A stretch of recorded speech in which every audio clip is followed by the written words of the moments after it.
करो, रसोइयों का न्यूनतम वेतन तय करो,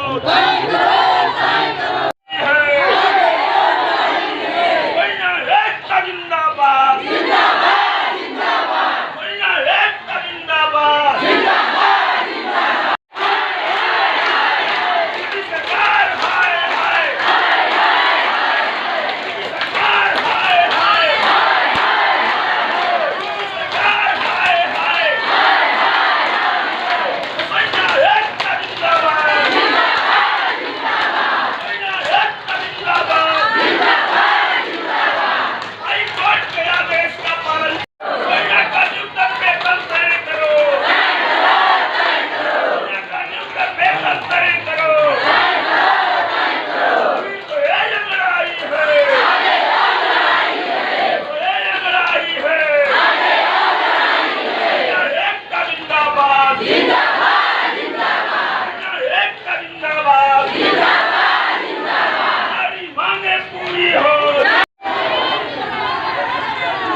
अरे बैनर सीधा रखिए, बैनर सीधा।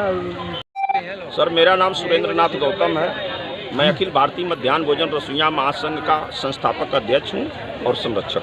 आज किस तरह का प्रदर्शन करें? काफी संख्या महिलाएं क्या है? ये अखिल भारतीय मध्याह्न भोजन रसोइया महासंघ के बैनर तले अपनी मांगों को लेकर के 5 सूत्री मांगों को लेकर के एक दिवसीय धरना प्रदर्शन है। हम लोग जो है जिलाधिकारी के माध्यम से माननीय मुख्यमंत्री जी को ज्ञापन सौंपने का क्या आप लोग? सर, हमारी मांगे यह है कि उत्तर प्रदेश के सरकार को उच्च न्यायालय हाई कोर्ट के द्वारा जो है एक आदेश दिया गया है कि रसोइया का न्यूनतम वेतन तय किया जाए और इनके नीतियों पर पुनः विचार किया जाए। तो सबसे पहले सरकार से हमारी पहली मांग यह है कि हम रसोइया का न्यूनतम वेतन तय किया जाए और जो 2005 से अब तक का बकाया हमारा मानदेय है उसको एकमुश्त हमको दिया जाए। यह है कि हम रसोइया का जो नियुक्ति का शासनादेश है उस नियुक्ति के शासनादेश में ऐसी व्यवस्था है कि जिसका बच्चा रहेगा वो खाना बनाएंगी और जिसका बच्चा नहीं रहेगा वो खाना नहीं बनाएंगी। तो सर, चयन हमारा बच्चा था तो हमारा कर दिया गया। अब बच्चा अगर हमारा उस विद्यालय से निकल करके बाहर हो जा रहा है तो हमारे रसोइयों को निकाल के बाहर कर दिया जा रहा है। इसमें अधिक उम्र की महिला काम करती हैं, विधवा काम करती हैं। इस स्थिति में वो कहाँ से बच्चा लाने का काम करेंगी और कब तक बच्चा लाने का काम करेंगे? इसलिए जो पाल की बच्चे की जो व्यवस्था है वो अनिवार्यता उसको समाप्त किया जाए और ऐसा कर दिया जाए कि जिसको भी रोजी रोजगार दिया गया उसकी रोजी रोजगार को न छीना जाए, चाहे उसका बच्चा पढ़ता हो तब भी और नहीं पढ़ता हो तब भी। ये दूसरी मांग। तीसरी मांग सर हम लोगों की यह है कि इन रसोइयों का चयन छात्र संख्या के आधार पर होता है। माने बच्चा स्कूल पर जितना बच्चा है उसके आधार पर 25 बच्चे हैं तो 1 रसोइया, 25 से ऊपर हो गए 100 तक तो 2 रसोइया, 100 से ऊपर हो गए तो 3 रसोइया।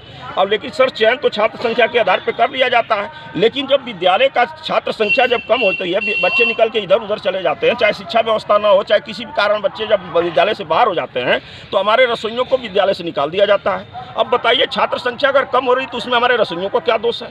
इसलिए छात्र संख्या की जो अनिवार्यता है उसको भी समाप्त किया जाए। ये तीसरी मांग है। चौथी सर हमारी मांग है कि हम रसोइया 11 महीना पूरे विद्यालय पे काम करते हैं लेकिन हमको 10 महीने का सिर्फ पैसा दिया जाता है। बताइए सर, ये कहाँ का न्याय है कि काम करें हम 11 महीना और पैसा मिले हमको 10 महीने का? इसलिए हमारी सरकार से मांग है कि अगर हम पूरे सत्र में काम करते हैं विद्यालय सत्र में तो हमको भी पूरे 12 महीने का पैसा मिलना चाहिए। 5वीं मांग हमारी यह है कि हम रसोइयों का चयन सिर्फ मिड डे मील बनाने के लिए हुआ है, लेकिन क्या किया जाता है, निकाल देने की धमकी को लेकर के, चाहे हमको छोटा समझ के, चाहे हमारे मजबूरी का फ़ायदा उठा करके हमसे सफाई कर्मी का भी काम कराया जाता है, हमसे प्यून का भी काम कराया जाता है, हमसे चपरासी का भी काम कराया जाता है, हमसे माली का भी काम कराया जाता है, हमसे चौकीदार का भी काम कराया जाता है। पैसा हमको रसोइया का भी नहीं दिया जा रहा है, लेकिन हमसे 4-4, 5-5, 6-6 कर्मचारियों का काम कराया जा रहा है। इसलिए सरकार से हमारी 5वीं मांग यह है कि हमारा चयन अगर रसोइया के लिए हुआ है तो हमसे सिर्फ रसोइया का काम लिया जाए, इसके अलावा मेरा दूसरा मुझसे काम न लिया जाए। हमारी मांगे है सर, यही सरकार के संबंध में हम लोग ज्ञापन 4 लाख हैं और यहाँ पर लगभग 4,500 के करीब।